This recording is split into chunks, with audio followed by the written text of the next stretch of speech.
To resolve this issue, you will need to convert the disk to the GPT partition style. Follow these steps. Step 1. Backup any important data on the disk, as this process may result in data loss. Step 2. Insert the Windows installation media, USB or DVD, and boot your computer from it. Step 3. When you reach the installation screen, press Shift plus F10 to open a command prompt. Step 4. Type disk part and press enter. Step 5. Type list disk and press enter to see a list of available disks. Step 6. Identify the disk you want to install Windows on, usually listed by size and type. Select disk X, replace X with the appropriate disk number. Step 7.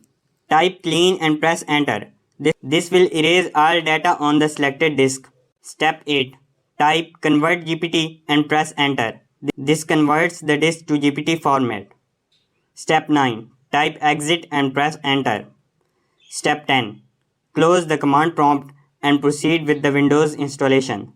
Step 11. When you reach the partition selection screen, select the unallocated space and click next. Windows will create the necessary partition for installation. Follow these steps carefully and Windows should be able to install on the GPT partition. Remember to backup your data before starting the process.